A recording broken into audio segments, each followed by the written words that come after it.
हमेशा ही इस बात का प्रयास करना चाहिए और आपके ऊपर ये दबाव काम करेगा कि आप ये ना ढूंढिए कि भगवान है कि नहीं है। आप ये ना ढूंढो कि भगवान है कि नहीं है।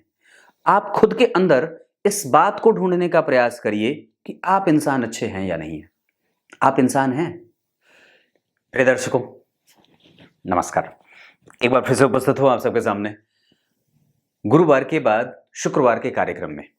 विश्लेषण जन्म कुंडली का इस कार्यक्रम के अंतर्गत उपस्थित हूं अमित शर्मा नाम के एक जातक की कुंडली लेकर के। दिसंबर महीने के आरंभ से लेकर के 14 तारीख तक की जो कुंडली होगी वो आप लोगों के लिए होगी, जहां आप लोग अपने कमेंट सेक्शन में यहां इस कार्यक्रम से या जो भी कार्यक्रम आप देख रहे हो वहां पे अपना डेट ऑफ बर्थ, टाइम और प्लेस जरूर लिखें और साथ में अपना सवाल भी, और फिर उस कुंडली का वीडियो विश्लेषण भी हो जाएगा या किया जाएगा। आपके सवालों के उत्तर उस कार्यक्रम में उपस्थित होंगे। शुरू करते हैं आज का कार्यक्रम। सबसे पहले मैं इनकी कुंडली में पंचांग पढ़ देता हूं। 3 अप्रैल 1992, 1:40, हिसार, हरियाणा। इस आधार पर इनकी कुंडली जो बनेगी वो तो बाद में चर्चा करूंगा, पर पहले इनकी कुंडली का मैं पंचांग बता देता हूं। ये घंटे भर की यात्रा है। इत्मीनान से बैठ जाइए और सारा काम अगर खत्म कर लिया है, देख लीजिए चावल पका कि नहीं और रोटी बनी कि नहीं, फिर खत्म करके और यहां से शुरू करते हैं आज की यात्रा।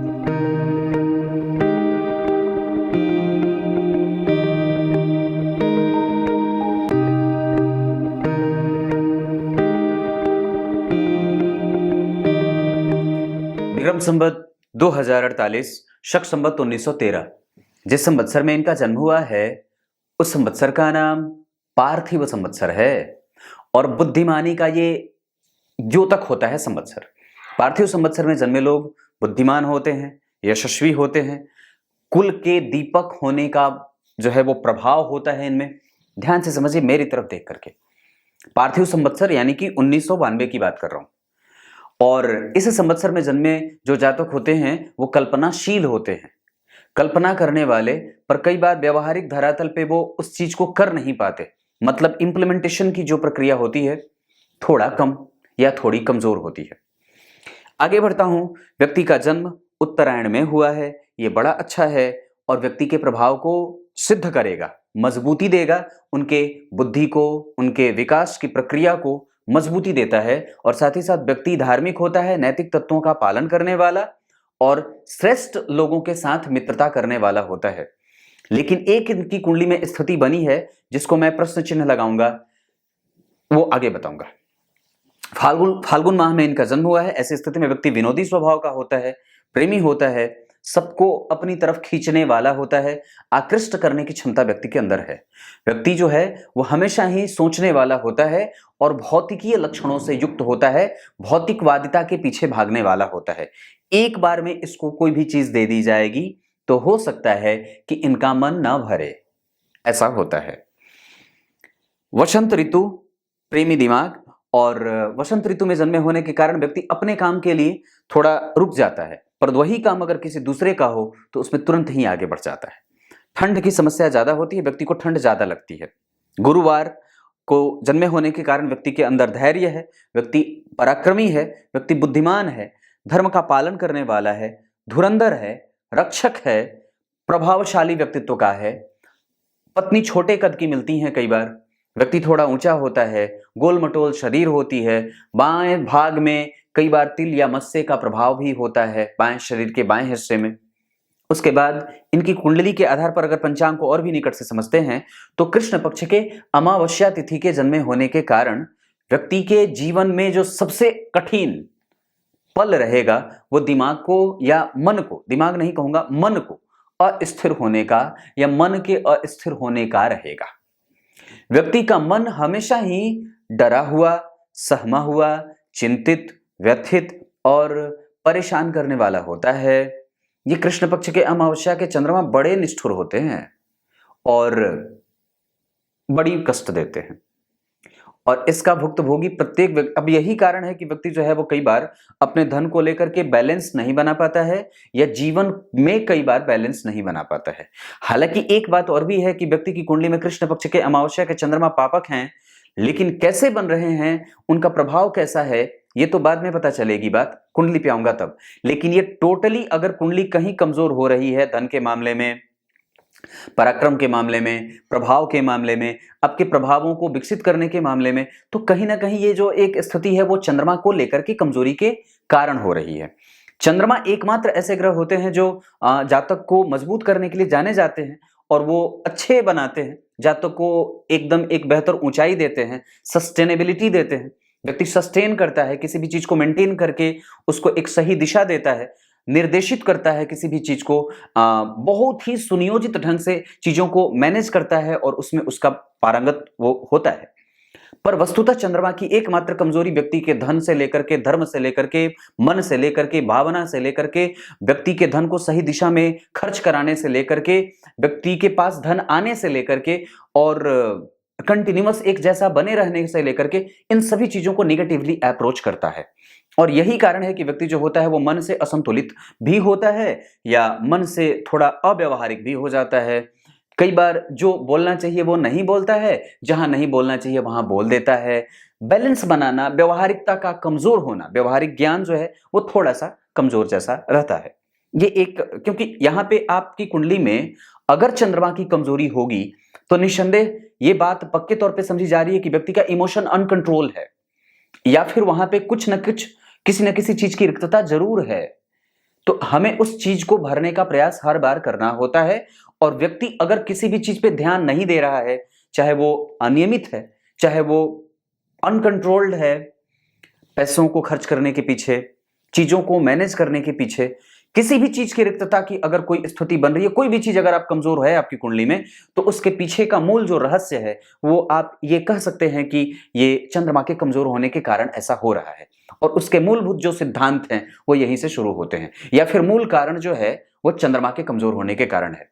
अब आप देख लो कि आप कहां से हो और कैसे ये चीजें आपको प्रभावित कर रही हैं, और कैसे आपको वो जो है वो आपके जीवन पे असर कर रही है। व्यक्ति कड़वा बोले, कठोर बोले, उग्र हो जाए, प्रभाव में कमजोरी हो जाए, ऐसी चीजें हो जाती हैं। उत्तरा भाद्रपद नक्षत्र और जन्म कुंडली में ऐन्द्र योग में जन्मा व्यक्ति, शनि का यह नक्षत्र होता है नागकरण। अब जरा ध्यान से समझिए, मेरी तरफ देखिए इधर। उत्तरा भाद्रपद नक्षत्र शनि के नक्षत्र में होने के कारण, और अगर कुंडली में शनि जो है वो बुध को देखें, या शनि का प्रभाव गुरु से प्रभावित हो, तो व्यक्ति नौकरी करता है। कई बार फाइनेंस के सेक्टर में नौकरी करे, बैंकिंग सेक्टर में नौकरी करे, ट्रांसपोर्ट के क्षेत्र में नौकरी करे, हार्डवेयर से संबंधित कंपनी के क्षेत्र में, हार्डवेयर से संबंधित क्षेत्रों में नौकरी करे, इलेक्ट्रॉनिक डिपार्टमेंट में नौकरी करता है, कष्टकारी जमीन से संबंधित वन विभाग में। और मतलब एक तरीके से यहाँ पे जो बात बनती है वो व्यक्ति को कई बार धन को तो सही जगह से आए ना आए इसकी बात तो अलग है, पर व्यक्ति को नौकरी करने वाला बना देती है ये शनि के कारण। उसके बाद व्यक्ति जो है वो कई बार आलसी भी होगा, और मशक्कत करता है, मेहनत करके आगे भी बढ़ता है, पर चीजों को अच्छे तरीके से मैनेज करने में उससे गड़बड़ी जरूर होती है। मिल तो सारी चीजें जाती हैं, भौतिक सुख सुविधाओं का कोई कमजोर होना मैं इस कुंडली में अभी भी नहीं देख रहा हूं। पंचांग में भी ऐन्द्र योग में जन्मे होने के कारण व्यक्ति जो है वो कई बार गलत संगति में पड़ जाता है। ऐन्द्र योग में जन्मे लोग जो होते हैं वो राजा की भांति जीवन जीने वाले होते हैं, श्रेष्ठ लोगों के से संपर्क बनाने वाले होते हैं, राजनीति में जुड़ करके या राजनीतिक लाभ प्राप्त करने का प्रयास करते हैं। ऐन्द्र योग में जन्मे होने का प्रभाव व्यक्ति को जो होता है वो कल्पनाशील बना देते हैं। सुंदर और सभ्य समाज में व्यक्ति की बड़ी आदर और पूछ होती है, ये बात होती है। नागकरण में जन्मे होने के कारण ये ठीक नहीं है, व्यक्ति को रोगी रखे, मानसिक कमजोरी दे, कष्ट दे, जीवन में रोग की स्थिति दे। मानसिक कमजोरी के साथ साथ व्यक्ति को बहुत ही ज्यादा कल्पनाशील बनाने के कारण, और वो व्यक्ति जो है वो अपने किसी भी चीज को कई बार पूरा नहीं कर पाता है, या कई बार वो इनबैलेंस हो जाता है, ये चीज बनती है। ब्राह्मण वर्ण और मनुष्य गण के होने के कारण यहाँ पे प्रभाव जो है वो धर्म का रक्षक बने, धर्म का पालन करने वाला बने, बैलेंस बना करके चलने वाला होता है, और मेहनती होता है।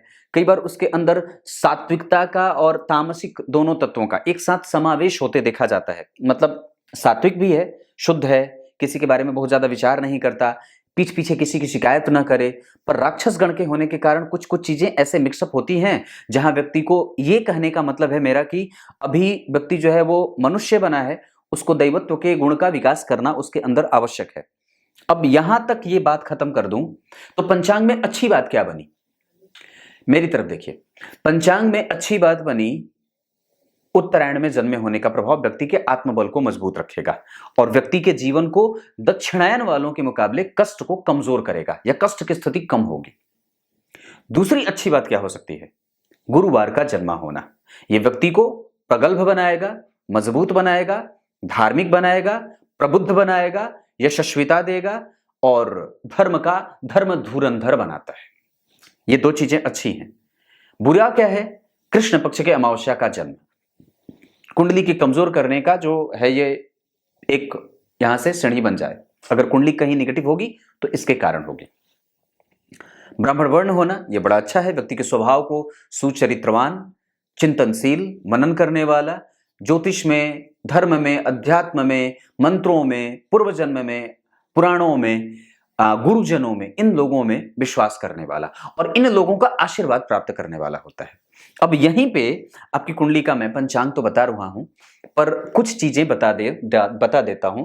जैसे ये धनु लग्न की कुंडली है, इसमें गुरु लग्न के और चतुर्थ के अधिपति होते हैं। मतलब ये इस कुंडली के लिए केंद्राधिपति दोष से युक्त होंगे अगर ये केंद्र में बैठे होते और यहां नहीं बैठे होते या यहां बैठे होते। तो अगर यहां बैठ जाते तो केंद्राधिपति दोष नहीं लगता, लेकिन अगर यहां बैठ जाते या यहां बैठ जाते या बाहर बैठे हैं तो दोष लगेगा। और मंगल की उन पे दृष्टि है, शनि का कोई प्रभाव नहीं है, तो लग्नेश के ऊपर एक पापग्रह का प्रभाव है जो कि पंचम भाव के अधिपति होकर के इस भाव से तृतीयस्थ जाकर के लग्न के ऊपर देख रहे हैं। तो व्यक्ति को धार्मिक तो बनाएंगे, व्यक्ति को साथ ही साथ कंप्यूटर और टेक्नोलॉजी का ज्ञाता और उसके बाद धर्म का प्रभाव विकसित करने वाला भी बनाएंगे। लग्न के अधिपति जन्म कुंडली के भाग्य में बैठे हैं और उस पे किसी भी और अन्य ग्रहों का कोई प्रभाव नहीं, लेकिन राहु का प्रभाव है। लग्न पे राहु और सप्तम भाव में केतु व्यक्ति के दिमाग को हमेशा ही चिंता और चिंतित करने वाला बनाएंगे। व्यक्ति लतिका की भांति हो जाता है, हमेशा ही अपने ऊपर शक और संदेह करने वाला। कुंडली को समझना चाहिए। कुंडली से सवाल के उत्तर ढूंढने का मतलब यह नहीं है कि आप ज्योतिषी के पास जाकर के ये कहें पंडित जी मैं इस समस्या से ग्रसित हूं, मुझे इसका निदान बताओ। नहीं, कुंडली दिखाने और देखने का मतलब यह है कि कब तक। अलग बात है वो आपको टॉफी दे रहे हैं, रत्न पहना रहे हैं, यंत्र दे रहे हैं, मंत्र दे रहे हैं, पूजा करवा रहे हैं, झोल झमेल में डाल रहे हैं, कई तरह के वो जो है वो प्रक्रियाएं होती हैं। लेकिन वस्तुतः जिस तरह के से कुंडली का मूल मतलब यह है कि आपको वो दिखाती है, जो चीज होने वाला है वो दिखा रही है। मतलब ये उसका इशारा है कि आपको उससे बचना होगा। अगर जन्म कुंडली में विवाह टूटने वाला है, इसका मतलब ये नहीं है कि विवाह टूटेगा ही टूटेगा। आपको ये इशारा कर रही है कि कुंडली बाबू रे, दाम्पत्य पे फोकस ज्यादा रखना, उसको लेकर के अवेयर रहना, चिंता ज्यादा करने की आवश्यकता नहीं है, नहीं तो टूट जाएगा। टूट जाएगा, टूट जाएगा मतलब ये नहीं है कि वो तोड़ ही दिया जाए, नहीं। उसको अगर बचाने का प्रयास करना चाहते हैं तो कर लीजिए, शायद प्रयास करने पे बच जाए, क्योंकि उसने इशारा दे रखा है। अब बचना और बचाना आपका अपना काम है, रास्ता तो ही दिखा है। तो ये बात है। इस कुंडली में बुध बहुत अच्छे भाव के अधिपति नहीं होते, सप्तम भाव के अधिपति होने के कारण मारक होते हैं। दशम और सप्तम के अधिपति होकर के जाकर के जन्म कुंडली में चंद्रमा के साथ व्यक्ति को निर्णय लेने में कमजोरी बना देते हैं। उसका डिसीजन मेकिंग पावर कमजोर होता है और व्यक्ति कई बार अपने गलत निर्णयों के कारण फसाद में या कई बार जड़ बुद्धि का कारण भी सिद्ध करता है। अपने ही निर्णयों से, गलत निर्णयों से कई बार अपने आप को प्रभावित करता है। हालांकि उसके निर्णय दूसरों के लिए हमेशा सही होंगे, क्योंकि स्वग्रही शनि बैठे हैं जो सूर्य को, चंद्रमा को, बुध को और शुक्र को देख रहे हैं। ऐसी स्थिति में शनि का प्रभाव जब कई ग्रहों पे पड़ जाता है तो व्यक्ति की कही गई बात सिद्ध हो जाती है, या कई बार वो ज्योतिषीय गुणों का या लाक्षणिक गुण उसके अंदर आ जाते हैं। यह व्यक्ति एक तरीके से ऐसा कि गंभीरता से जिस भी बात को कह दे वो बात सिद्ध हो जाती है। ये शनि के कारण ऐसा होता है। ये बात यहां तक। इस कुंडली में शुक्र जो है वो छठे भाव के अधिपति और लाभ भाव के अधिपति होकर के हर्ष नामक विपरीत राजयोग बना रहे हैं। चंद्रमा के साथ बैठने के कारण छठे भाव के अधिपति और अष्टम भाव के अधिपति दोनों एक साथ बैठ रहे हैं। इस वजह से यहां पे हर्ष नामक विपरीत राजयोग बनेगा, जो व्यक्ति को धन से, संपत्ति से, भौतिकीय सुख सुविधाओं से जोड़ करके रखेगा। पर उसमें कई बार मशक्कत भी होगी, क्योंकि चंद्रमा अष्टम के अधिपति हैं, चतुर्थ में बैठ रहे हैं, छठे भाव के अधिपति के साथ बैठ रहे हैं, तो थोड़ी सी विपरीत परिस्थितियां भी बनेंगी। लेकिन शुक्र की दशा व्यक्ति के जीवन में बाधक या बाधाएं, धनु लग्न की कुंडली में शुक्र बाधक ग्रह के रूप में उपस्थित होते हैं, तो वो बाधाएं उत्पन्न करेंगे हर बार। इस दशा काल में व्यक्ति को बाधाओं का प्रभाव दिखता है, बाधाएं उपस्थित होती हैं, पर पूर्व के काल में ज्यादा, बाद की स्थितियां ठीक हो जाती हैं। जैसे जैसे आप शुक्र की दशा को पार कर रहे हैं, वैसे वैसे ये दशा छठे भाव के अधिपति होकर के उच्च के होकर के बैठे हैं, और ये जन्म कुंडली में बैठे हैं 0 डिग्री के, यानी कि यहां पे वो उच्चस्थ हैं। समझने की बात यह है कि यहां पे बहुत ज्यादा उच्च के होने के कारण और 0 डिग्री की अवस्था को प्राप्त करने के कारण वो बैलेंस नहीं बना पा रहे हैं। इस वजह से कई बार जातक को नौकरी तो दे देते हैं। छठे भाव के अधिपति उच्च के होकर के जन्म कुंडली में लग्न के अधिपति गुरु से प्रभावित नहीं है, और जन्म कुंडली में छठे भाव से केंद्र में गुरु होने के कारण छठे भाव को अलग तरीके का शुभत्व प्राप्त हो रहा है। और छठे भाव के अधिपति चतुर्थ भाव में उच्च के होने के कारण व्यक्ति की नौकरी ही हमेशा अच्छी रहेगी, नौकरी का करना ही हमेशा अच्छा रहेगा। व्यवसाय करने से बचना चाहिए, क्योंकि सूर्य और चंद्रमा व्यक्ति को गलत निर्णय लेने वाला भी बना सकते हैं। इस वजह से व्यक्ति को व्यवसाय ही करना सही नहीं होगा, उसको नौकरी ही करनी चाहिए।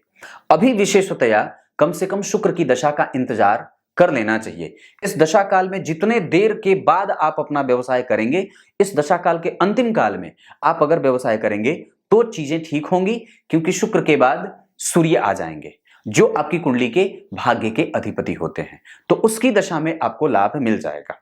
लेकिन अभी कम से कम व्यवसाय नहीं, अभी आपको नौकरी ही करनी चाहिए। उसके बाद यहां शुक्र की दशा हमेशा ही व्यक्ति के जीवन में बाधाएं और परेशानियां उपस्थित करने वाली होंगी। व्यक्ति को गलत निर्णय देने वाली, दिलाने वाली या लेने या ले लाने वाली हो सकती हैं, क्योंकि एकादशवां भाव पापी भाव है, वो आपकी कुंडली में महान महाभाग्यशाली योग पैदा कर रहा है। लाभ भाव के अधिपति उच्च के हैं, यहाँ के कारक ग्रह जन्म कुंडली में मित्र की राशि में बैठ करके लग्न को वापस देख रहे हैं, तो लग्न को बलि भी कर रहे हैं। क्लियर है? इस कुंडली में मारक ग्रह के रूप में चंद्रमा व्यवस्थित होते हैं, जो माता के स्वास्थ्य का लाभ तो देते हैं पर बीमार भी बनाते हैं। माता को बीमार बनाए ना बनाए, व्यक्ति को माता का लाभ तो मिलता है, लेकिन कहीं ना कहीं व्यक्ति को बीमार बना देते हैं, क्योंकि चंद्रमा पापक है तो माता भी बीमार रहे, संभवतया व्यक्ति का मन बीमार रहे और व्यक्ति बैलेंस, वो चंद्रमा वाली बात मैंने जितनी भी कही है वो यहाँ पे सर्वथा सिद्ध हो जाएंगी। उसके बाद अगर इस कुंडली में, तो मैंने बात कही कि कौन कौन से ग्रह कमजोर होंगे। इस कुंडली में, धनु लग्न की कुंडली में विशेषतया शनि जो होते हैं वो सामान्य परिणाम करने वाले होते हैं। इस कुंडली के लिए शुक्र जो होते हैं वो बाधाएं उपस्थित करने वाले ग्रह के रूप में जाने जाते हैं। चंद्रमा मुख्यतया मारक ग्रह के रूप में जाने जाते हैं। सहायक मारक के रूप में बुध भी जाने जाते हैं, और शुक्र भी, मतलब शुक्र, बुध, चंद्रमा, शनि, ये 4 ग्रह आपकी कुंडली के लिए कमजोर होंगे। आपके व्यक्तित्व को कमजोर करने का एकमात्र जिम्मा 2 ग्रहों के ऊपर जा रहा है, एक राहु और दूसरे चंद्रमा। ये दोनों आपके व्यक्तित्व को कमजोर कर रहे हैं, जिसके कारण व्यक्ति का मन मस्तिष्क कभी भी चिंतनशील नहीं होता, चिंता से युक्त होता है। ये आपकी कुंडली के ऐसे ग्रह बैठे हैं। वस्तुतः यहां पे चौथे घर में शुक्र, जो जन्म कुंडली के छठे के अधिपति, नौकरी दिए। बुध और शुक्र और चंद्रमा, बुध जो जन्म कुंडली के सप्तम स्थान के अधिपति होकर के शुक्र के साथ बैठे हैं, और ऐसी स्थिति में दाम्पत्य बड़ा अच्छा बीतता है, लाभ मिलता है, संपूर्ण प्रकार के सुखों का व्यक्ति प्रभाव विकसित करता है और उसको मिलता भी है। चंद्रमा यहां पे बैठे हैं जो कि अष्टम के अधिपति हैं, रोगी बनाते हैं, मन को शांत नहीं रहने देते और अशांति के कारण बनते हैं। सूर्य यहां भाग्य के अधिपति होकर के व्यक्ति के माता और पिता का लाभ और माता और पिता का आशीर्वाद प्राप्त करने वाला बना देते हैं। वहां पे अगर ग्रहों की युति की बात करते हैं तो आपको बुध और चंद्रमा निर्णय लेने में कठिनाई पैदा करेंगे। सूर्य और चंद्रमा आपसे गलत निर्णय लेवाने में आपका सहयोग करेंगे, और कई बार आपको राजनीति की तरफ झुकाव या राजनीति में कई बार हारने वाला बना देते हैं, या व्यक्ति के साथ कई बार राजनीति हो जाती है। गलत लोगों के मित्रता में जाने का खतरा व्यक्ति को करना पड़ता है या संभालना, या फिर कई बार उसका प्रभाव विकसित होता है। क्यों? सूर्य रेवती नक्षत्र में बैठे हैं बुध के साथ, जो कि शुक्र का उच्च भंग कर रहा है। ध्यान से समझिएगा, शुक्र यहां उच्च के हैं पर 0 डिग्री के हैं, और बुध यहां पे जन्म कुंडली के सप्तम के अधिपति होकर के चतुर्थ में नीच राशि में बैठे हैं, जो शुक्र का उच्च भंग करने के कारण, और सूर्य के ऊपर शनि जैसे द्वितीय भाव के अधिपति होकर के सूर्य को देख रहे हैं। इस वजह से व्यक्ति कई बार गलत संगति में जाने का खतरा या जाने के असर में हो जाता है। ऐसी स्थितियों के कारण व्यक्ति को हमेशा ही मित्रता सोच समझ करके और निर्णयात्मक स्थिति में, हालांकि आपके अंदर एक बहुत ही अच्छे गुण मैं जो देख रहा हूं कि शनि यहां श्रवण नक्षत्र में बैठे हैं, जिसका अधिपति चतुर्थ में बैठ करके माता से सुख, माता का लाभ और संपूर्ण मानसिक सुख देने का प्रयास मात्र कर रहा है, असफल। लेकिन व्यक्ति गंभीर निर्णय लेने वाला है, ऑटोमोबाइल सेक्टर में काम करे, हार्डवेयर के क्षेत्र में काम करे, ट्रांसपोर्ट के क्षेत्र में काम करे, बैंकिंग के सेक्टर में काम करे, कंप्यूटर का ज्ञान व्यक्ति रख लेता है, तकनीकी जानकार और सलाहकार बन सकता है। ऐसी स्थितियां होती हैं। व्यक्ति घूम घूम करके पैसे कमाता है या घूमने वाले क्षेत्र से जुड़ करके पैसे कमाता है। गंभीर निर्णय लेने वाला है, उसके निर्णय गलत नहीं होने चाहिए, लेकिन अगर उसके निर्णय गलत हो रहे हैं तो उसके पीछे का सीधा सा कारण चंद्रमा का अमावस्या दोष में जाना, बुध और चंद्रमा का एक साथ बैठना, शुक्र का 0 डिग्री का होकर के अनुभव से हीन बना देना कई बार, और कई बार व्यक्ति के जीवन में रोड़े अटकाने का काम। क्लियर है? अब आपकी कुंडली में मैं ग्रह स्थिति स्पष्ट कर देता हूं। अब मैं आपकी कुंडली में ग्रह स्थिति बता देता हूं। सबसे पहले आपकी कुंडली में सूर्य की बात अगर करता हूं तो सूर्य जो है वो 19 डिग्री 34 कला रेवती नक्षत्र में बैठे हैं और उसके अधिपति वहीं बैठे हैं। तो ध्यान से समझिए, तो सूर्य यहां रेवती नक्षत्र में बैठे व्यक्ति को बुद्धिमानी का प्रभाव विकसित हो जाए। व्यक्ति बैंक से संबंधित या कंप्यूटर पे बैठ करके काम करने वाला होता है। बुध यहां और सूर्य और बुध, ये चार ग्रहों का प्रभाव जब जन्म कुंडली के दशम स्थान पे पड़ेगा तो कहीं ना कहीं इस क्षेत्र को प्रभावित करेगा। कैसे? प्रतियोगिता भी रहेगी, डर भी लगेगा, क्योंकि अमावस्या दोष लगा है तो व्यक्ति अपने काम को लेकर के हमेशा डरा हुआ सा रहेगा। ये प्रभाव है। तो किसको? ग्रह जहां बैठते हैं उससे ज्यादा प्रभाव जहां देखते हैं वहां करते हैं। तो यहां पे जितने भी ग्रह बैठे हैं जरा ध्यान से समझिए, तो सबको सिर्फ 7वीं दृष्टि ही मिली है। कोई भी ग्रह ऐसा नहीं है जो इधर उधर भी देखेगा, ना तो तीसरा, ना पांचवा, ना सातवां, कुछ नहीं। यहां पे जितने ग्रह बैठे हैं वो सारे के सारे ग्रह इसी भाव को पूर्ण दृष्टि से देखेंगे तो इस भाव पे असर करेंगे। मैं इतना ठोक दूंगा कि ये गिर ही जाएगा। तो यहां पे इतने सारे ग्रहों का प्रभाव जब यहां पड़ेगा तो व्यक्ति को कर्म क्षेत्र से डर हमेशा लाजमी है। उसके बाद वो भाव जहां बैठ करके ये सारे ग्रह बैठे हैं वहां अमावस्या दोष भी है, और वहां पे एक ग्रह ऐसा भी बैठा है जो व्यक्ति के जीवन में प्रतियोगिताएं भी शामिल कर रहा है, उच्च का होने के बावजूद, जिसका नीच भंग स्वयं इस कुंडली के सप्तमेश कर रहे हैं। मतलब यह है कि ये भाव भी प्रभावित है, और इस भाव पे गौर करिए तो इस भाव से केंद्र में राहु और इस भाव से केंद्र में गुरु केतु बैठे हैं। तो इस भाव से केंद्र में दो पापक ग्रहों का प्रभाव, तो ये भी इसी भाव को, इन सब चीजों का दंश इस भाव को भी झेलना पड़ रहा है। और इस भाव के अधिपति जो बैठे हैं या इस भाव में जो ग्रह दिग्बली होते हैं, तो कौन दिग्बली? शुक्र और चंद्रमा। यहां पे शुक्र और चंद्रमा दोनों बैठे हैं, पर गौर करिए तो शुक्र का उच्च भंग हुआ, यानी कि वो कमजोर हो जाए, या इस कुंडली के लिए वो बहुत अच्छे तो होते नहीं हैं। और चंद्रमा जो कि अमावस्या दोष में पापक ग्रह के प्रभाव में, उस चंद्रमा के ऊपर शनि का प्रभाव जो कि इस कुंडली में अच्छा होता नहीं है। तो कुंडली में अच्छे कौन नहीं होते? शनि, बुध और शुक्र, और ऊपर से चंद्रमा। 4 ग्रह अच्छे नहीं। बुरा कौन? ये 4 ग्रह। अच्छे कौन? तो सूर्य, मंगल और गुरु अच्छे हुए। लेकिन गुरु जो है वो 2 केंद्रों के अधिपति होकर के, शुभग्रह होकर के राहु से प्रभावित होने के कारण कई बार चतुर्थेश के ऊपर राहु केतु का असर हो जाए, लग्नेश के ऊपर राहु केतु का असर हो जाए, तो व्यक्ति के दिमाग को डिसबैलेंस करते हैं। ऐसा इसलिए भी क्योंकि चंद्रमा कमजोर है। ऐसा इसलिए भी, तो किस चीज को लेकर के व्यक्ति ज्यादा डमाडोल रहेगा? तो कैरियर को लेकर के। अगर यहां पे कोई भी ऐसा ग्रह होता जिसकी पांचवी दृष्टि यहां पड़ रही होती तो निसंदेह इस क्षेत्र से भी व्यक्ति को परेशान होना पड़ता, लेकिन ऐसा तो है नहीं। यहां पे भाग्य भाव के अधिपति सूर्य जन्म कुंडली में चतुर्थ स्थान में बैठे हैं, व्यक्ति को भाग्यशाली बनाएंगे, भाग्य का बल रहेगा, लाभ प्राप्त करेगा, माता पिता का आदर करने वाला होगा, ये सारी चीजें। लेकिन डर हमेशा कैरियर वाले क्षेत्र पे, तो अब से डरना बंद, क्योंकि ये आपकी कुंडली में ही ऐसे गुण और दोष पैदा हो रहे हैं जिससे डरने का कोई मतलब ही नहीं है। इससे मुक्ति का कारण एकमात्र कि आप ये समझ लीजिए मेरी कुंडली में ही ऐसा है। दूसरी बात है, आप जब चंद्रमा को देखते हैं तो आपकी कुंडली में चंद्रमा जो बैठे हैं वो बैठे हैं 15 डिग्री के 14 कला। चंद्रमा उत्तरा भाद्रपद के शनि के नक्षत्र में, शनि से दृष्ट, तो चंद्रमा पापक ग्रह, शनि से दृष्ट, और वो शनि आपकी कुंडली में बहुत अच्छे होते भी नहीं है। तो धन तो ठीक है, पर व्यक्ति को आप चाहे जितना भी दे दीजिए, व्यक्ति कभी भी भरेगा नहीं। हाँ, ये एक समस्या है, क्योंकि धनु लग्न और शनि लग्न के अधिपति होकर के अगर लग्न के अधिपति अगर लग्न को देख रहे हैं तो राहु भी तो लग्न के अधिपति को देख रहे हैं।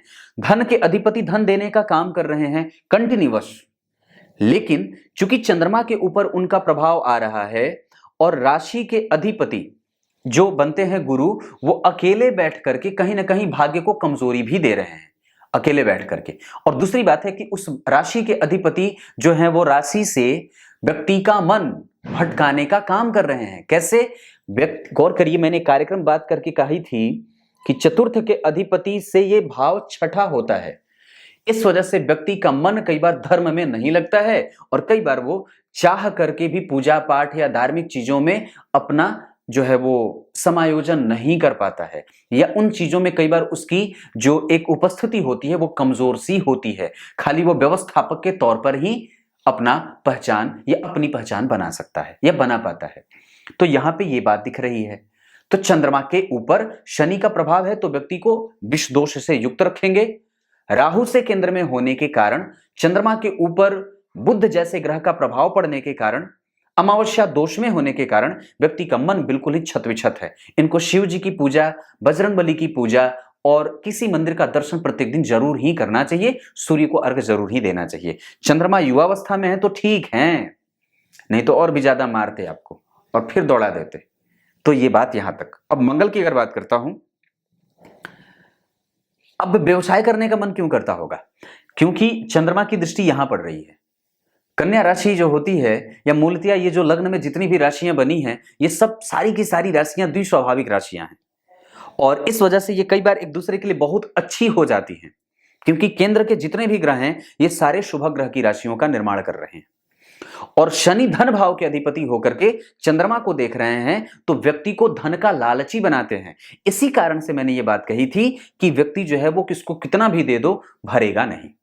यहां ये विचारों का भाव है और शनि जो होता है वो दुख होता है। काल पुरुष की कुंडली में ये 10 नंबर की राशि में बैठे हैं तो व्यक्ति का ध्यान हमेशा ही कर्म पे लगा रहे, वो हमेशा ही काम करता रहे। 24 घंटे, 12 घंटे, 18 घंटे, 16 घंटे हमेशा उसका दिमाग जो है वो काम काम काम काम काम, हमेशा कार्य के पीछे भागता रहे। कुर्म अवतार होता है ना शनि, तो व्यक्ति को जो है वो हमेशा ही कंपनी द्वारा ऐसे समय पे याद किया जाता है जब काम अटकने वाला हो।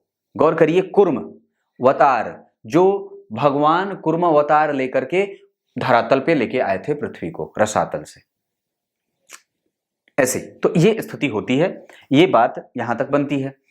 तो अब मैं चंद्रमा के बाद अब आपकी कुंडली में अगर मंगल की बात करूं तो आपकी कुंडली के लिए मंगल जो बैठे हैं वो बैठे हैं 10 डिग्री के, और 10 डिग्री के होकर के सतभिखा नक्षत्र राहु के नक्षत्र में। इस वजह से व्यक्ति ऊर्जावान है, ऊर्जा से संपन्न है। छोटे भाई बहनों का, बड़े भाई बहनों का लाभ व्यक्ति को मिलता है। मंगल यहाँ 10 डिग्री के कुमार अवस्था में होंगे राहु के नक्षत्र में। राहु से तृतीय एकादशवें के संबंध में, राहु का कोई संबंध नहीं। इस पे गुरु का प्रभाव, व्यक्ति के अंदर कन्विंसिंग कैपेसिटी अच्छी है, वो कन्विंस कर सकता है किसी भी चीज को, बहुत अच्छे तरीके से समझा सकता है। उसका जो आउटपुट होता है वो बड़ा ही लाजवाब होता है। पर उसके वाणी में हकलाहट की समस्या कई बार होती है, या कई बार वो उसका जो नेचर होता है वो घुमंतु होता है, घूमने वाला ज्यादा होता है। एक जगह टिक करके वो कई बार नहीं रह पाता है, या कई बार वो किसी चीज को लेकर के किसी भी खास विषय को लेकर के अलग तरीके का दार्शनिक भाव पैदा कर देता है। चाहे यात्रा को लेकर के हो, चाहे भाई को लेकर के हो, उसके बारे में कुटुंबजनों को लेकर के हो, अपने पराक्रम को लेकर के हो। जब उसको कोई भी चीज नहीं मिलेगी तो वो ऐसा तर्क दे देगा कि चलो ठीक है, मेरे भाग्य में नहीं था, या फिर अलग तरीके का एक दर्शन दे करके उससे वो अपने आप को बचा लेता है, या फिर उसकी एक अलग काट उपस्थित कर देता है। लेकिन मंगल अगर पराक्रम भाव में बैठे हैं और गुरु लग्नेश देख रहे हैं, तो लग्नेश के ऊपर मंगल जैसे पराक्रमी या पराक्रम के कारक ग्रह जो पराक्रम भाव में ही बैठे हैं, तो व्यक्ति को नेचर वाइज पराक्रमी जरूर बनाएंगे, उत्साही जरूर बनाएंगे, साहसी जरूर बनाएंगे, निष्ठुर जरूर बनाएंगे, ध्वजवाहक जरूर बनाएंगे, रथ का संचालन करता और व्यक्ति को मैनेजेबल बना देते हैं। व्यक्ति मैनेजर के पोस्ट पे जाता है, मैनेज करने वाला होता है, क्योंकि मैनेजर देख रहा है। हाँ, पक्की बात है। मंगल कुमार के भी हैं तो अपनी दशा काल में सूर्य जो हैं वो अच्छे परिणाम देंगे, चंद्रमा जो हैं वो अच्छे परिणाम देंगे, मंगल जो हैं वो अच्छे परिणाम देंगे। क्योंकि सूर्य चंद्रमा मानसिक रोगी तो बनाएंगे, लेकिन सूर्य व्यक्ति को आत्मबल से युक्त रख के व्यक्ति के अंदर महत्वाकांक्षा भरने का काम करेंगे, महत्वाकांक्षी बना देंगे और व्यक्ति के कैरियर को सही दिशा और सही अप्रोच देने का काम करेंगे। सूर्य की दशा में व्यक्ति को संतति की प्राप्ति हो, अंतर में आए, प्रत्यंतर में आए, सूक्ष्मांतर में आए। सूर्य की दशा में व्यक्ति भवन, वाहन, इन सब चीजों का सुख प्राप्त कर सकता है। शुक्र की दशा में व्यक्ति इन सब चीजों का काम कर सकता है। गुरु की दशा में इन सब चीजों का व्यक्ति काम कर सकता है या फिर इन सब चीजों के लिए प्रयास कर सकता है। तो सूर्य, मंगल और गुरु, ये तीन ग्रह आपकी कुंडली के लिए सबसे ज्यादा महत्वपूर्ण और इन लोगों का अच्छा होना ज्यादा जरूरी है, जो कि हैं भी। क्योंकि गुरु अकेले बैठ करके एक छत्र राज्य में है, लेकिन आपके ऊपर कम से कम इस बात का दबाव जरूर ही बनता है कि आपको अधार्मिक नहीं होना है, गलत लोगों की संगति से बचना है, खुद को शराब, गुटखा, तंबाकू, पान, बीड़ी, सिगरेट, इन सब चीजों से बचा करके रखना है। बहुत ज्यादा एकांत में नहीं रहना है, लोगों से सोशलाइज रहने का या सोशल बनने का प्रयास करिए। जितना ज्यादा हो सके लोगों से मित्र बनाइए, अच्छे लोगों से, अच्छे पुस्तकों का अध्ययन करिए, पुराणों का अध्ययन करिए, धर्मशास्त्रों का अध्ययन करिए, अच्छे लोगों को सुना करिए। क्योंकि ये विष दोष का प्रभाव, अमावस्या दोष का प्रभाव, बुध और चंद्रमा के एक साथ होने के कारण निर्णय लेने के क्षमता में कमजोरी का प्रभाव, शुक्र के उच्च भंग होने के कारण ऐश्वर्यहीनता का प्रभाव, इन सब चीजों से जो आपको रिक्ति मिलेगी, उसमें ये जो मैंने चीजें बताई कि ये करने का काम, इससे आपको वो मुक्ति भी देने का काम करेंगे। क्लियर है चीज? ये काम करना चाहिए। अपने जीवन के और अपने दिन की शुरुआत में प्रत्येक दिन भागवत महापुराण के एक पेज से शुरू करिए, या गीता जी के 18वें अध्याय का प्रत्येक दिन पाठ अवश्य किया करिए। विष्णु सहस्त्रनाम का पाठ रात को सोते समय जरूर सुना करिए। राम रक्षा स्तोत्र का पाठ प्रत्येक दिन जरूर किया करिए, या फिर तुलसी की माला गले में जरूर धारण किया करिए। और भोजन को जितना ज्यादा हो सके शुद्ध बनाइए। एक बात बताऊं, एक बात बताता हूं, मेरे दृष्टिकोण में मैंने जहां तक ग्रहों को समझा है, मैंने जहां तक लग्न को समझा है, मैंने जहां तक राशियों को समझा है, इस आधार पर कर्क लग्न और धनु लग्न, सिंह लग्न और कन्या लग्न, ये चार लग्न और कुंभ भी, ये बड़े अच्छे होते हैं। जिसमें से सबसे ज्यादा अगर कोई लग्न अच्छा हुआ तो मेरे दृष्टिकोण से कर्क, धनु, कुंभ और सिंह, ये चारों लग्न बड़े अच्छे होते हैं। व्यक्ति सामाजिक क्षेत्र में उत्थान करता है, समाज के लिए कुछ करना चाहता है, नैसर्गिक रूप से सरकारी क्षेत्र में लाभ के लिए और किसी के साथ जुड़ करके काम करने के लिए वृश्चिक लग्न वाले अच्छे होते हैं। धनु लग्न वाले सबके लिए तैयार रहने वाले होते हैं, हमेशा ही समाज के लिए कुछ करने का जो है वो उनके अंदर जुनून होता है, सामाजिक दृष्टिकोण लेकर के समाज के लिए कुछ करने का भाव पैदा होता है। धनु लग्न वैचारिक रूप से स्वतंत्र लग्न होता है। यहां आप किसी के दबाव में आकर के किसी के आदेशों का पालन करने वाला व्यक्ति को नहीं बनने देते। लेकिन अगर गुरु जो राहु से प्रभावित हो जाते हैं तो कई बार बड़ा व्यक्ति को बिगाड़ देते हैं। मुझे याद है बंगाल की एक कुंडली आई थी, नाम तो नहीं बताऊंगा, पर वो व्यक्ति मुसलमान था, मोहम्मडन थे वो भाई साहब, और वो इतने बिगड़ैल थे कि दरअसल अपनी ही पत्नी का उन्होंने इतना घोर तरीके से इस्तेमाल किया था कि पूछो मत। धनु लग्न की कुंडली, लग्नेश 12 में बैठे थे, मुझे याद है वो कुंडली, राहु का प्रभाव था उस कुंडली पे। तो कहने का मतलब है कि कई बार ये लग्न बहुत ज्यादा अच्छा होता है, तो कई बार ये बुरा प्रभाव भी बहुत ज्यादा, अगर बिगड़ा होगा तो इतना बिगाड़ देगा कि पूछो मत। आप फिर सोच भी नहीं सकते धनु लग्न वाले कितने भी, जब मतलब एक बात होती है जैसे अगर वो जब औकात पे आ जाए तो सबको अपनी औकात दिखा दे। धनु है, वो दोनों है, वो घोड़ा है और वो मनुष्य भी है। और ध्यान से समझने की बात है कि धनु लग्न वाले अपने हिसाब से ही अपना रास्ता तय करते हैं, अपने हिसाब से ही अपने मंजिल को तय करते हैं, बिना किसी रेस में। अपने एक ऐसा घोड़ा जो किसी भी रेस में नहीं है, उसकी तुलना किसी से की नहीं जा सकती, ना वो अपनी तुलना किसी से करना चाहता है, और ना ही वो किसी के अंडर में रह करके अपना जो है वो लगाम थाम सकता है। उसके लगाम, घोड़े का लगाम वो स्वयं है, लक्ष्य का भेदन वो स्वयं करना चाहता है, और स्वयं ही दोनों तरीके की प्रकृति को धारण करता है, ना तो चर है ना तो स्थिर है, वो द्विस्वाभाविक है। दोनों ही प्रकार के गुणों से जो लैश है वही धनु है। ये बात है। यहां व्यक्ति जो है वो बड़ा ही सोशल होता है, कर्मठ होता है, बुद्धिमान होता है, यशस्वी होता है, प्रारब्ध पे, कर्म पे, भाग्य पे, पूर्वजों पे, गुरुजनों पे सबका आशीर्वाद प्राप्त करने में भरोसा करता है। ये बात है, ये मंगल की बात थी। अब जन्म कुंडली में मैं यहां पे आपको गंभीरता से बुध के बारे में चर्चा करूंगा। जन्म कुंडली में बुध बनते हैं सप्तम और दशम के अधिपति। व्यक्ति को बार बार इस चीज का नेचर देने का प्रयास करेंगे कि मैं व्यवसाय खुद का करूं, क्योंकि धनु लग्न से प्रभावित है। लग्नेश सिंह राशि में बैठे हैं, और बुध जो बैठे हैं वो गौर करिए उत्तरा भाद्रपद नक्षत्र शनि का ही नक्षत्र धारण करके बैठे हैं, और शनि से दृष्ट भी हैं। इस वजह से व्यक्ति को कंप्यूटर पे बैठ करके काम करने वाला, या कंप्यूटर या तकनीक का जानकार, या नेटवर्क, या उसके जो अंदर स्किल जो होती है वो बड़ी अच्छी होती है। ड्राइविंग स्किल उसकी बड़ी अच्छी होती है। व्यक्ति कभी भी जो है वो आयु का मालिक बने, आयु का जो है वो कभी भी हारता नहीं है।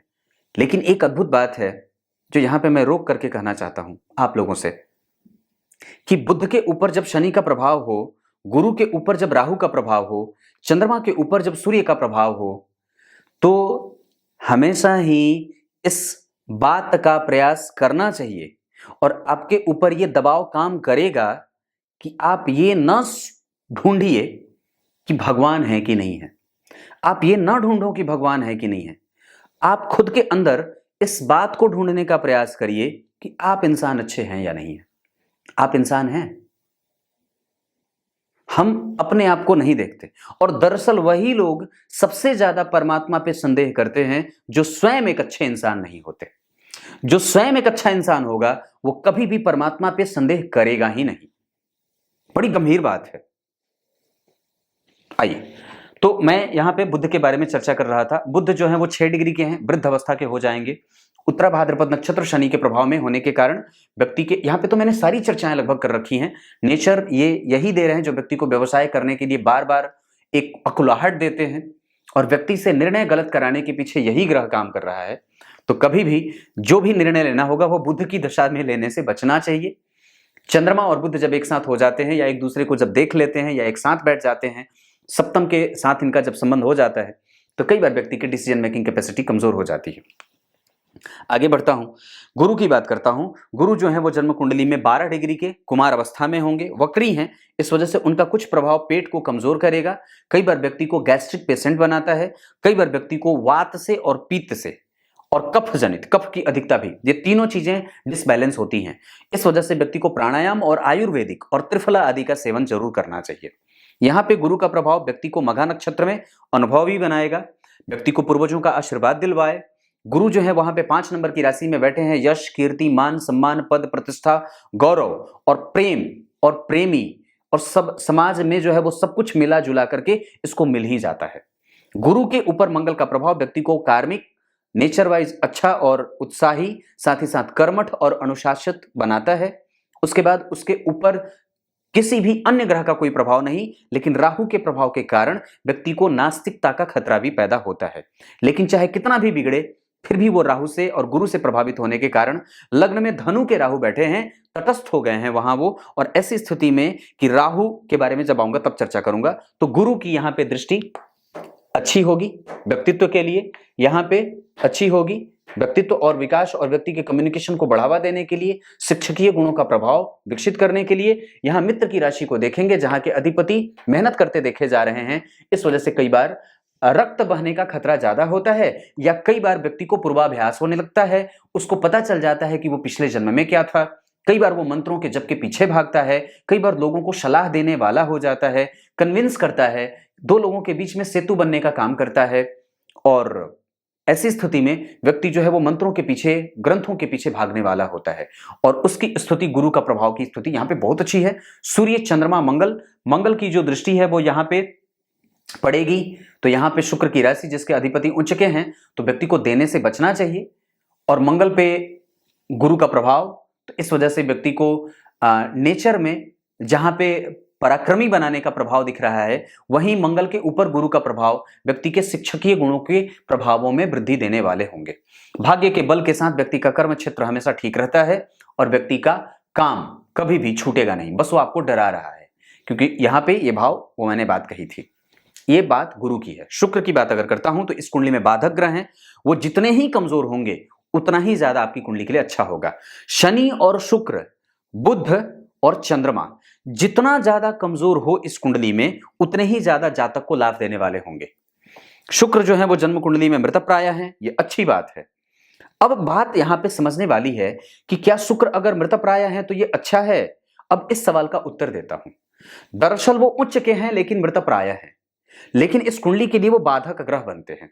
बाधक ग्रह का कमजोर होना अच्छा होगा, क्योंकि वो अगर मजबूत होगा तो उसके लिए अच्छी बात है, क्योंकि बाधाएं ज्यादा मजबूती से उपस्थित करेगा। लेकिन नेचर के हिसाब से जब व्यक्ति की कुंडली में शुक्र अपना रोल प्ले करे, मतलब जो उसका बेसिक नेचर है, तो ग्रह कभी भी सबसे पहले अपना नेचर देता है। इसी वजह से उसका बैलेंस में होना आवश्यक और जरूरी समझा जाता है। लेकिन चूंकि जन्म कुंडली में मैंने एक बात कही थी कि छठे, आठवें और 12वें भाव के अधिपति, या तीसरे, छठे, 10वें और 11वें भाव के अधिपति अगर जन्म कुंडली में केंद्र से संबंध बना लेते हैं, या अगर इन्हीं भावों से संबंध बना लेते हैं, तीसरे, छठे, 10वें और 11वें, तो व्यक्ति का संपूर्ण अच्छा होता है। 11वें भाव के अधिपति उच्च के होकर के, मृतप्राय होकर के व्यक्ति को कई बार मशक्कत में डालने वाले और भौतिकवादिता का खाली व्यक्ति को प्रलोभन देते रहते हैं, और व्यक्ति उससे कई बार दूर हो जाता है। हालांकि व्यक्ति की कुंडली में गुरु की दशा में भाग्योदय हो जाता है 24वें वर्ष में। ऐसी स्थिति में गुरु का लाभ तो है, क्योंकि गुरु अगर कुंडली में अच्छे हैं तो निस्संदेह यहां पे शुक्र के अच्छे होने का और बुरे होने का, कमजोर होने का और मजबूत होने का कोई विशेष प्रभाव नहीं होगा। अगर वो कमजोर हैं तो भी ठीक है, लेकिन यहां वो उच्च के थे और अपने उच्च के प्रभाव में होने के कारण, और ऐसी स्थिति में कि जिस डिग्री पे जा करके वो परमोच्च होते हैं, उससे नीचे की सीमा में होने के कारण यहां पे व्यक्ति को नौकरी दिलवा देते हैं। तो ये ग्रह का अपना एक रोल था जो उसने अपना प्ले किया है। मैंने ये बात हर बार कुंडली में कही है कि छठे स्थान के अधिपति का संबंध अगर चौथे से बन जाए, छठे स्थान के अधिपति का संबंध अगर भाग्य से बन जाए, तो व्यक्ति को धन, व्यक्ति को पैतृक संपत्ति, व्यक्ति को नौकरी, व्यक्ति को पद और प्रतिष्ठा, ये सब दे देते हैं। तो व्यक्ति को धन को लेकर के तो चिंता नहीं करनी है, लेकिन वो हमेशा ही चिंतित रहेगा। उसकी नेचर में ही ये बात समा जाएगी, क्योंकि शनि ने चंद्रमा को देखा है, शनि छठे भाव के अधिपति को देख रहे हैं, धन भाव के अधिपति ने ऋण भाव के अधिपति को देखा है, ऋण भाव के अधिपति जन्म कुंडली में लग्न से केंद्र में है, ऋण के अधिपति जन्म कुंडली में अमावस्या दोष से प्रभावित हो रहे हैं। इस कारण ये बात बनती है। शनि की बात करता हूं तो शनि आपकी कुंडली में कुमार अवस्था के होंगे, क्योंकि डिग्री में उनकी जो स्थिति देख रहा हूं वो बैठे हैं जन्म कुंडली में 22 डिग्री के। तो ऐसी स्थिति में धन का अधिपति अपनी दशा में व्यक्ति को अनुभव दे, अपनी दशा में व्यक्ति को सामान्यतया बेहतर परिणाम दे, कुछ अनुभव सिखा दे, नया सीखने का अवसर मिल जाए, गंभीर वाणी का हो जाए, व्यक्ति कम बोलता है, निर्णयात्मक होता है, और व्यक्ति की जो बेसिकली तो इस कुंडली के डिसीजन मेकिंग की बात तो मैं अलग रखूंगा, वो तो कमजोर है, लेकिन यहाँ पे शनि के जन्म कुंडली में द्वितीय भाव में बैठने के कारण व्यक्ति के धन के लोलुप होने का प्रभाव दिखता है, और व्यक्ति जो है वो कहीं ना कहीं थोड़ा लालची भी है, और यहाँ से थोड़ा सा दिमाग से एक तरीके से ऐसा कहा जा सकता है कि वो थोड़ा एक तरफा है। मतलब एक तरफा होने का मतलब ऐसा नहीं कि खिसका हुआ है, ऐसा नहीं है, वो ऐसा है कि बैलेंस नहीं बना पा रहा है, या फिर ये कह सकते हैं कि वो हमेशा ही चिंता करने वाला, हमेशा ही व्यग्र रहने वाला, हमेशा ही मनहूस सी शकल बना करके रहने वाला, या कुछ भी दे दो प्रसन्न न रहने वाला, ऐसा ये नेचर दे देते हैं। ये एक समस्या है जिसपे भी आपको विजय प्राप्त करना होगा, ये बात। पर एक बात है कि यहां से शनि जो है वो स्वभाव भाव के अधिपति होकर के नैसर्गिक रूप से व्यक्ति को क्रूड प्रैक्टिकल बना देते हैं, तो व्यक्ति कई बार बहुत ही ऊंची अवस्था को प्राप्त कर जाता है, किसी भी चीज को देखने का नजरिया उसका बिल्कुल अलग हो जाता है और दुनिया वालों से एक अलग तरीके की राय को लेकर के चलने वाला भी होता है। राहु और केतु आपके लिए सामान्य परिणाम देंगे और डिग्री के आधार पर अगर मैं जो देख रहा हूं उसके आधार पर वो 10 डिग्री के हैं, कुमार अवस्था के होंगे और जिस नक्षत्र में बैठे हैं मूल नक्षत्र के, केतु जो है वो जन्म कुंडली में आर्द्रा में, दोनों का परिवर्तन क्लैश होना ये व्यक्ति को कई बार बहुत ज्यादा डिप्रेसिव बना देते हैं और कई बार व्यक्ति को डिप्रेशन में ले जाने वाला और हमेशा ही दूसरों के ऊपर एक अलग तरीके के भय में जीने वाला बना देते हैं। उसको हर बार इस बात का खतरा रहता है, हर समय वो इस बात से चिंतित होता है कि मैं छूट जाऊंगा, मैं पिछड़ जाऊंगा, मैं रुक जाऊंगा, मेरा नुकसान हो जाएगा। ऐसा ये कुंडली में ऐसे ऐसे ऐसे नेचर को वो डालने का काम करते हैं, जिसका खामियाजा व्यक्ति को हमेशा ही उसके परफॉर्मेंस को लूज करता है। तो ऐसा नहीं करना चाहिए। ये आपकी कुंडली है। अब एक बार मैं फिर से ग्रहों को देखूं, इस कुंडली में सबसे अच्छी बात क्या है? इस कुंडली में सबसे अच्छी बात है लग्नेश का भाग्य में जाना और मंगल को देखना, क्योंकि पंचम भाव के अधिपति जो इस कुंडली में कारक होंगे, उसको लग्न के अधिपति और पंचम के अधिपति जब एक दूसरे को देखेंगे तो व्यक्ति को क्रिएटिव बना देंगे, फाइन आर्ट्स और व्यक्ति को कला क्षेत्र, नृत्य के क्षेत्र में, ड्राइंग के क्षेत्र में, तकनीक के क्षेत्र में, टेक्नोलॉजी के क्षेत्र में बड़ा ही पारंगत और ट्रांसपोर्ट के क्षेत्र में, कंप्यूटर के क्षेत्र में, स्किल डेवलपमेंट के क्षेत्र में बड़ा ही बेहतर बना देते हैं। इस कुंडली की दूसरी सबसे अच्छी बात है धन भाव के अधिपति का धन भाव में बैठ करके चंद्रमा और शुक्र को देखना, सूर्य को देखना और स्वग्रही होकर के कुमार अवस्था का प्राप्त करना। जन्म कुंडली में तीसरी सबसे अच्छी बात क्या हो सकती है? मंगल का तीसरे भाव में बैठ करके गुरु को देख लेने से पंचम भाव के अधिपति का लग्नेश के ऊपर जब प्रभाव रहेगा तो व्यक्ति कहीं ना कहीं विद्वत जन, विद्वता का प्रभाव हमेशा ही उसके ऊपर रहता है। चौथी सबसे अच्छी बात है कि जितने भी ग्रह हैं वो कहीं ना कहीं आप अगर गौर करें तो इनकी कुंडली में जैसी भी स्थिति बन रही है उसके आधार पर कम से कम शनि, चंद्रमा, बुध, शुक्र, सूर्य, ये सारे ग्रह जो हैं वो जन्म कुंडली में स्त्री कारक राशियों में बैठे हैं। सूर्य, चंद्रमा, बुध, शुक्र और शनि, क्योंकि सम संख्या की राशियां स्त्री राशियां होती हैं, वो मैं यहां देख रहा हूं, यहां देखने की आदत थोड़ी कम है। मंगल, राहु, केतु और गुरु ये पुरुष राशियों में बैठे हैं तो व्यक्ति जो होता है वो पुरुषोचित हो जाता है। व्यक्ति की पत्नी गोल मटोल होती हैं, थोड़ी छोटे कद की होती हैं, पर दाम्पत्य हमेशा अच्छा रहता है। व्यक्ति के पुत्र और पुत्री या संतति बड़े अच्छे होते हैं और बुद्धिमान होते हैं, क्योंकि गुरु का प्रभाव यहाँ है, यहाँ का अधिपति गुरु से देखा जा रहा है, तो व्यक्ति की संतति बुद्धिमान और इससे भी ज्यादा श्रेष्ठ कर्मों को करने वाली होती है। बस इतनी सी बात है। अब बाकी के कार्यक्रम में मैं कल चर्चा करूंगा। तब तक के लिए बहुत बहुत नमस्कार।